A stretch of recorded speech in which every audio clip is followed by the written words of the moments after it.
Hi, I'm Lara Bennett, and you're listening to Highway Butterfly, the stories of Neal Casal. Neal was a gifted singer, songwriter, musician, and friend to many.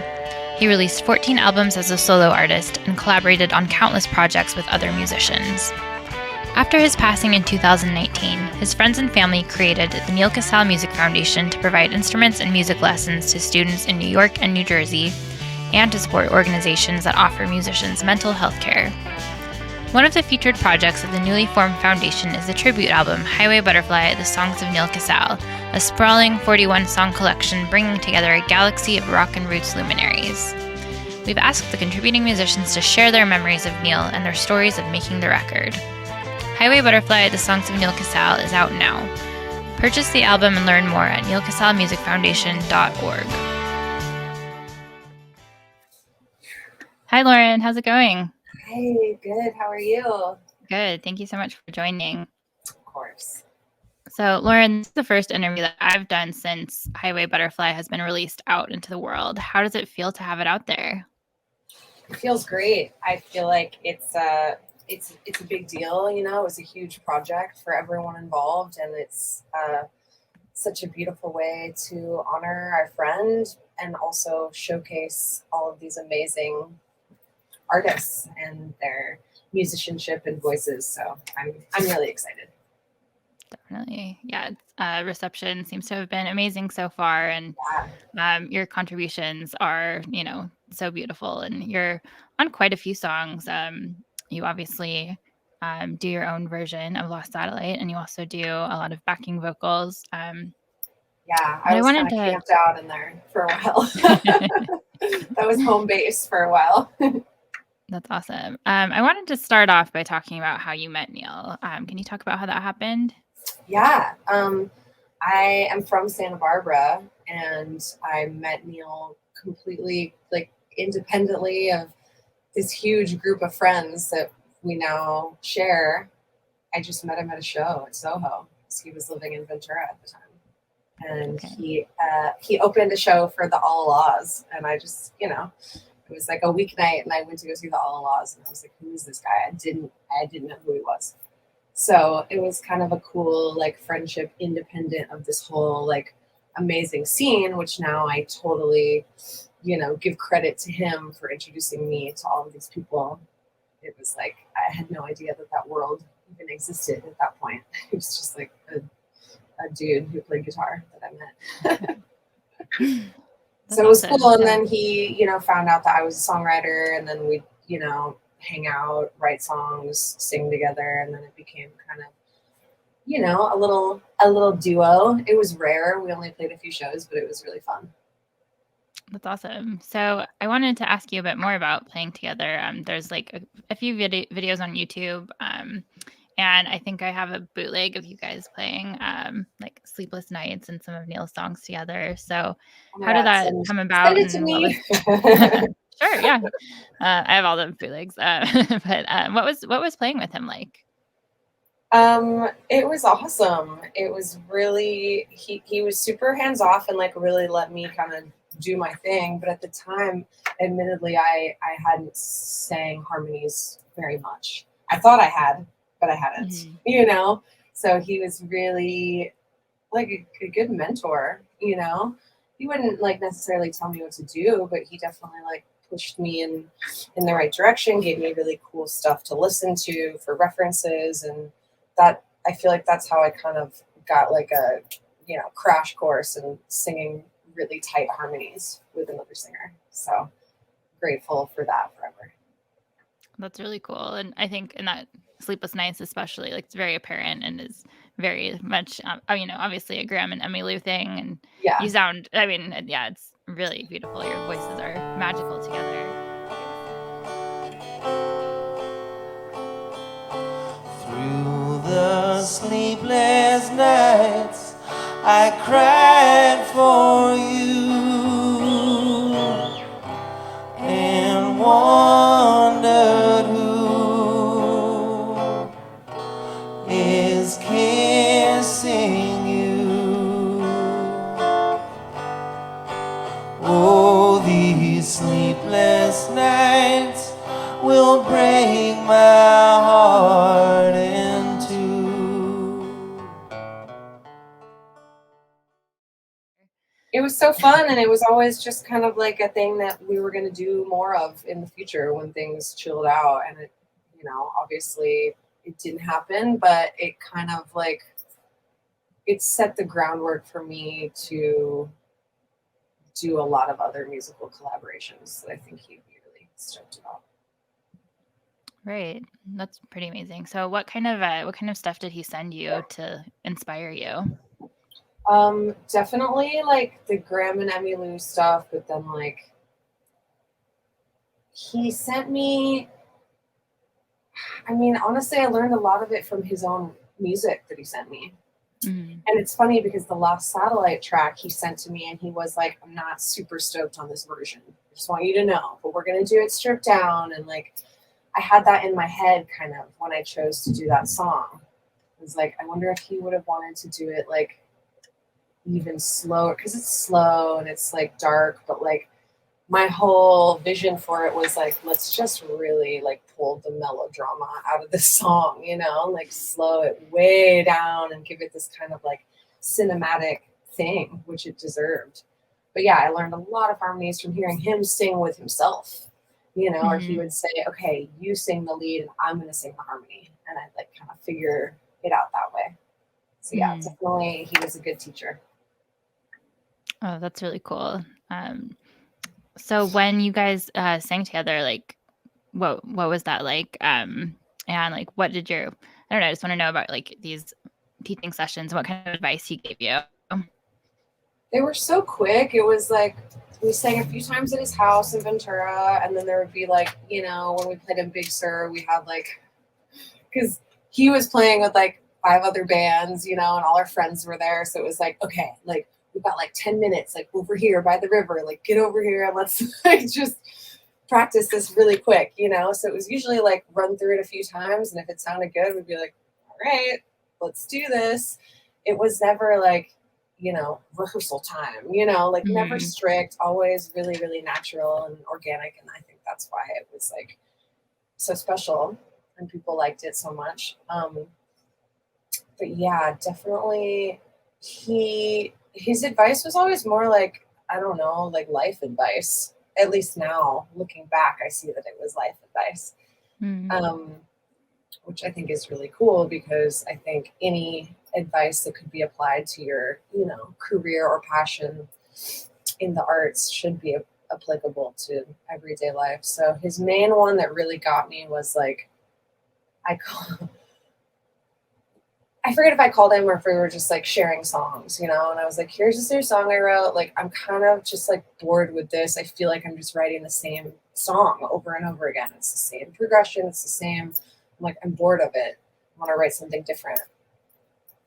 And he was like, no, like keep doing that one thing until you can't do it anymore. He was like, I've written hundreds of songs with the same exact, thing. It's more like mining into like the depths of it. He was like, don't worry about it. Don't try to do anything weird. Do your thing until you can't do it anymore. And I was like, okay, cool.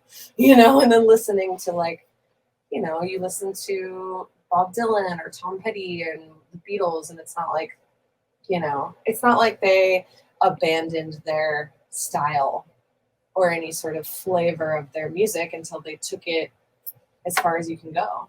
Sometimes Right. 3 or 4 chords is really far, years of music. So that was really valuable advice from him. Don't get too fancy, just ride it out. Yeah, that's a really good advice. And yeah, less is more, and keep it simple. We always talk about, his style of playing is like so understated, but that's why it's like so elegant and beautiful. So interesting. Well, for the tribute album, you recorded Lost Satellite, and a lot of people I've talked to have brought it up as a highlight from the album, out of many, and I think it's because it's so evocative and heartbreaking and really powerful. So let's take a pause and have a listen to it. Trying to make sense of all we've left behind.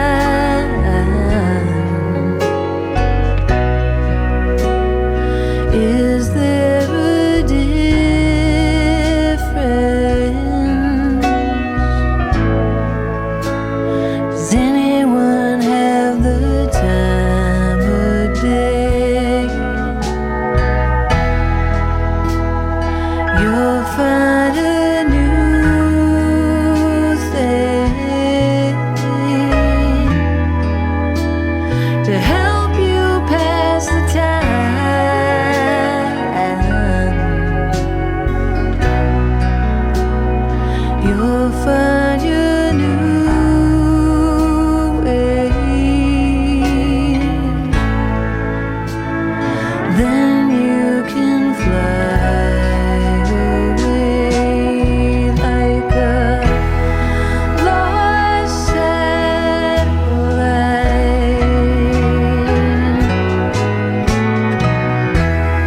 Lost satellite. Okay, I can't imagine that recording this was easy. Can you tell me a bit about the recording process at Jim Scott's? Yeah. So we had sort of decided, trying to remember exactly how this went down. I think I had chosen a few songs that I'd want to do that like came to my head quickly, and a few of them had already been sort of claimed by other artists and people who are, you know, friends. And I was like, oh, okay, good, that'll do great. Like, you know, I was like rooting for everyone to find like the perfect song. And I had said I was going to do Tomorrow's Sky because that was another one that I did with Neal, and it was really beautiful, and I really liked the kind of double like close harmony that we did. So I was like, maybe I can recreate that. And John Grayboff learned the guitar part, I'm pretty sure, and like we like had, it was like the day before I was supposed to record it, and I don't know, I think I was just listening back to some stuff, and I was like, you know, I think I have to do Lost Satellite. And the feeling was sort of like, yeah, I was kind of scared of it, but I knew I could do it. I knew I could sing it really, really well. So I was like, all right, none of this has been easy. Let's just power through this. And I know I can get like a really good capture, especially knowing the guys who are going to be playing. I was like, this is perfect. So yeah, we went in there and everyone was kind of like thrown for a loop because everyone had like learned the other song. And I was like, don't worry, I got this. It's super easy. And yeah, it just sort of happened. And Adam was playing the grand piano, and it just, I don't know, everything clicked. I want to say we didn't do more than like 10 takes total. It just was like this beautiful live experience. And the song really, I think the song really like guided us through it. It was really, really cool. Yeah, it's an amazing version. And it sounds like it was very much in the moment, just like you're, practicing with Neal, like, let's do this right now. And yeah, it was kind of, and there wasn't a whole lot of polish on it, and I talked to Jim. I was like, do you want me to redo the vocal? Should I do a harmony? And he was kind of like, we'll see what it needs in the future. Let's put it down and we'll come back to it. And I never heard another thing about it. and hearing it now, I think we made the right choice, which was just to kind of leave it as that little time capsule. Because it was fresh. It was really, people were hurt. It was, we were hurting for sure. And I think you can feel it, but it feels strong to me. Mm-hmm. Yeah, I mean, strong emotions make for great music. And, throughout these interviews, the recurring theme that's come up has been that, Neal had a way of hiding things in plain sight lyrically, kind of, masking like really, painful sentiments with like very bright and sunny melodies. But the song is so raw. And for me, it's like, it was always hard to listen to even before. Yeah. So I can imagine that it was pretty, pretty raw while you were there. But, I mean, even when he first showed it to me, I'll never forget. He was like, "Okay, like," he was like, "The song's kind of gnarly." I was like, "Yeah, it's very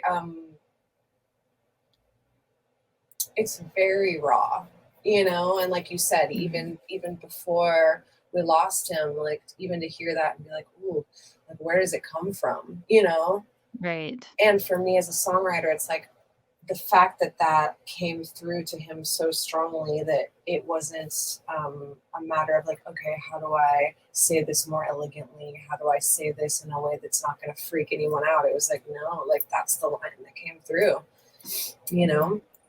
And yes, it is a little bit spooky looking back and thinking of how long ago he recorded it and how long ago he wrote it, and that sentiment and that feeling was there. it's definitely one of those that wasn't hidden. Yeah. It was loud and clear. So yeah, it's an intense experience to sit with that song for sure. I'm sure. Well, speaking of, let's pause and listen to Neal's version.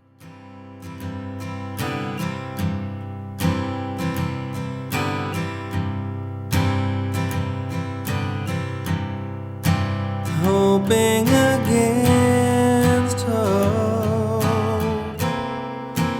dying on the vine.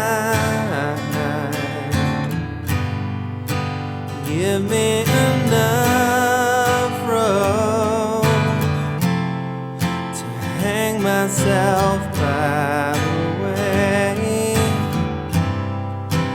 looking for new things to help me pass the time. Give me some new ways, help me to fly away like a lost satellite.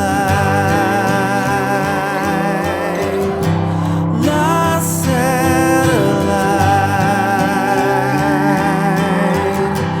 Lost satellite. When will they find? So you heard this song when he had just written it, and so that was like a really long time ago. So you'd known him for like a really long time. He had already wrote it. It had been recorded for sure already. I forget when it came out, 2012 or I something. think it was on 2005 or 2006 because it's on No Wish to Reminisce. Okay, yeah. So it had been out. It had been out for quite a while.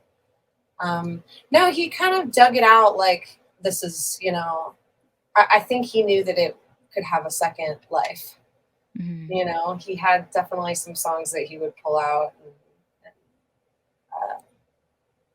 bring to the table as like a more folk duo kind of thing. Mm-hmm. So I think he had a vision for this song to be sort of a folk song. Mm-hmm. So yeah, it was really cool. I don't know if there's any footage of us playing it because it only happened a few times, but yeah, I played it for a long time after we stopped playing together just because we both got busy, and Mm-hmm. I remember once I played it at a show, and he came to the show and was in the audience, and he was like, "Oh yeah, you can have that song. That's yours now. Don't even worry about it. That's just your song." Wow. I was like, Oh, "Thank that's you." amazing. Yeah, Well, so yeah, he approved. That's great. That's nice to know. And yeah, Yeah. you really did make it your own. So that's Thank pretty you. incredible. I want to know if you have any other memories that you want to share from your friendship with him.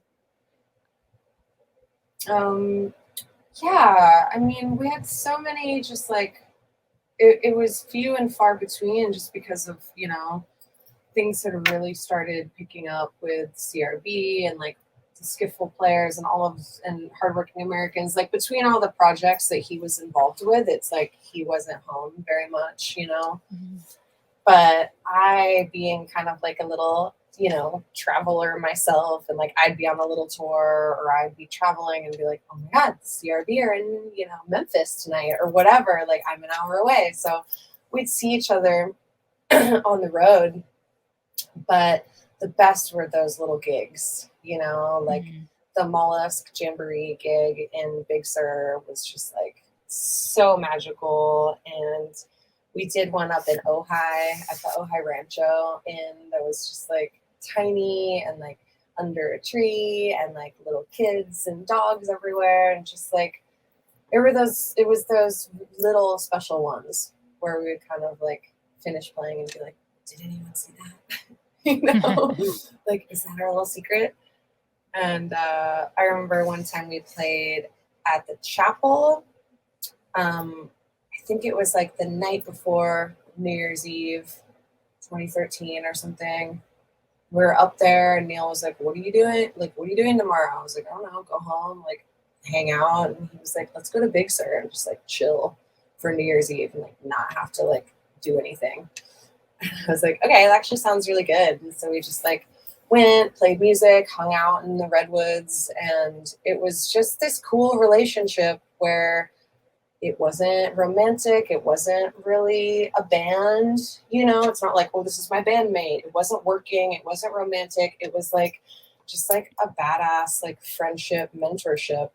And like, yeah, I haven't really had anything like that before or after. So it was like this special thing in my life, but that also, I believe, like propelled me into this world that I'm in now with the people most of the people that I know that I'm close with and working with, I know through Neal. Right. When I moved to LA, he was like, okay, you gotta meet Benji, you gotta meet Farmer Dave. Like, I'm gonna introduce you to B-Rad. And like, it was like all these people that I had no idea who they were. Mm-hmm. And then I started to see it. It's like the path kind of opened up and he was really good. He saw it. And I've heard that about him from a lot of people, is he was always the guy who was like, you need to come here. You need to meet her. You need to meet him. Like, he was a really good connector. My friends and I call them connector fairies. Where you're like, it's the person who's like, okay, I got you, and make these magical connections that like last for a really long time. Right. And it's still happening. I mean, through this album and so many other ways. I mean, I know so many people that I've met, like directly or indirectly, just through Neal connections. So it is, a nice ripple effect that's still occurring. So tell me a little bit more about how he laid the groundwork for what you're doing now, and, what you're doing now and your current band and how that all came about. So I'd say the most important Neal influence right now, although it did stem from this tragedy, is that I'm in a graduate program now to get my degree in clinical psychology so that I can be a therapist. And that's like something that I always kind of wanted to do, but when this happened and the ripple effect was kind of felt throughout, I don't know, it felt like the whole world, but definitely through our crew and our family, I felt like it was important to put everything else, not aside, but kind of like, a little pause on everything else and like, it's time to do this. I just felt like if there was one more person that I could help, I wanted to prioritize that.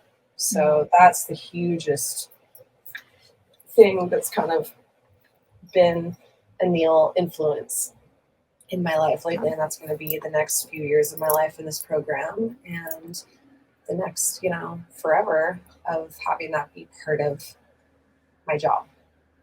That's so cool. That's really exciting to me. And the other thing is that, I moved up to Ventura about a little over a year ago. Another thing that I'd always wanted to do, being from Santa Barbara, I was like, this is a perfect town. And it didn't seem like it was time to make that leap until COVID hit. There wasn't so much touring happening. There wasn't so much inner city work for me. And I was like, I think maybe this is the time to do it. So the fact that we came up here working on school and then playing in the band with Farmer Dave and Ben Knight and Chad Marshall, who are like three, like those are Neal's boys, and those are my boys too. And I remember always he was like, stay with those guys. Like keep hanging out with those guys, And so he kind of helped us like form this really amazing group of friends that also then fell together as like the new lineup of Farmer Dave's band. Kiss this mermaid whose gazes pull me into wonder. Until the morning sun we move as one together.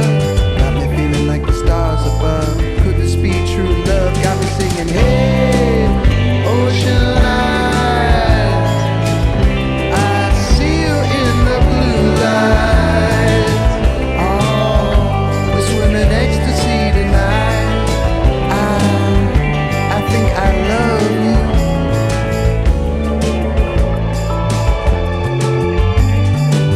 So soon, honey, how My, how the canyon has glow, and the past life tried. So we're having a really good time. We've made a record with Dave Schools, and the curation's gonna, be supporting us, and we're all forming this like multi-headed dragon, that seems like it stemmed from the Neal connection, at least for me, for sure. That is really amazing. And congrats on going back to school and Thank you. committing. And I know you just finished your first semester today. So congrats. Yeah, last week. So yeah, wow. It's happening. 7 more to go. That's I told Farmer Dave this in our interview, but I think that's so amazing that it's like just a very direct action that will absolutely impact lives, and that is really amazing. And so, something beautiful to come out of something so difficult. Yeah, that's kind of how I see it, and like it's gonna, in combination with the music that we'll continue to make, it's going to, I think, just like elevate this like healing modality, be able to, because I had a lot of people say to me, oh, are you going to be a musician full-time and a part-time therapist? Or are you going to be a therapist full-time and a part-time musician? Like, what's going on? Are you still good? And I'm like, yeah, I'm going to do both full-time. Yeah. And hopefully they will both like kind of carry each other to like a next level. Yeah, so absolutely. I'm excited to see how it goes. Right. Like obviously music is such a healing tool. So in combination, I just imagine that will be beneficial to your future patients and yourself. Yeah. Excited to get some letters behind my name so I can start helping people. Yeah. That's awesome. So you're also on a couple other tracks. So I wanted to ask you, just what are some of your favorite songs from Highway Butterfly? Oh my God, the ones that I did, I feel like I will listen to those songs forever and just be like, oh, like such warm and fuzzy feelings, because it wasn't only the moments of singing in the booth, which are like, it's just a surreal experience in its own, because Jim's studio is so beautiful, and it's like every little tiny square foot of that place is magical, and it's all like so much care is put into it, and there's so many cool things to look at, and it just like makes you feel like you're at home, and you're also in this like creative, magical fairyland circus place, So I was like, okay, this is so fun. But then you step out of the booth, and there were always friends there, and people coming to visit and support, and great conversations, and Jim making dinner, and like it's just like, I mean, it felt like the clubhouse for a while. So the ones that I definitely contributed to and love so much are Jesse did The Losing End again, which we've done before in New York for the tribute show at the Capitol, and then also in LA. So we'd sang it before together, and it was tight and kind of ready to go.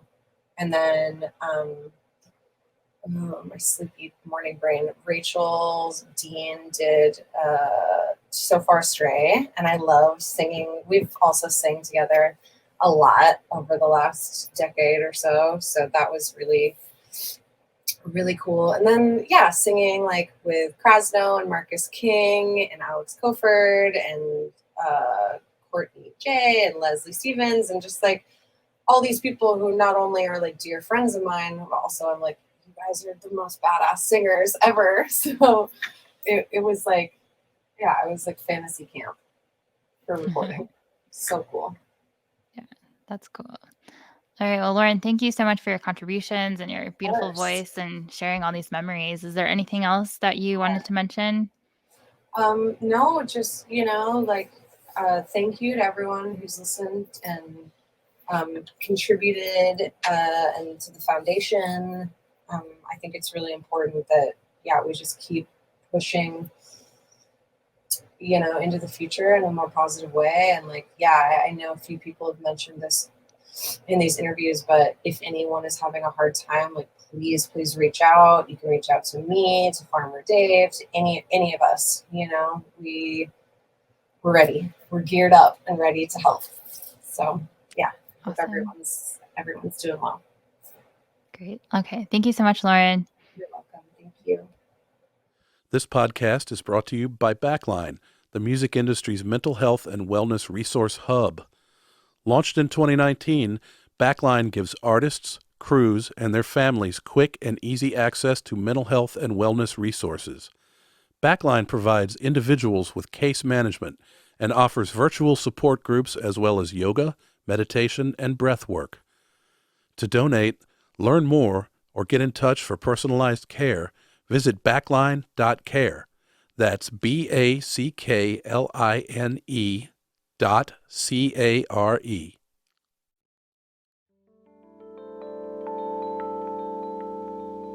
Highway Butterfly, The Songs of Neal Casal is out now. Purchase the album and learn more at nealcasalmusicfoundation.org.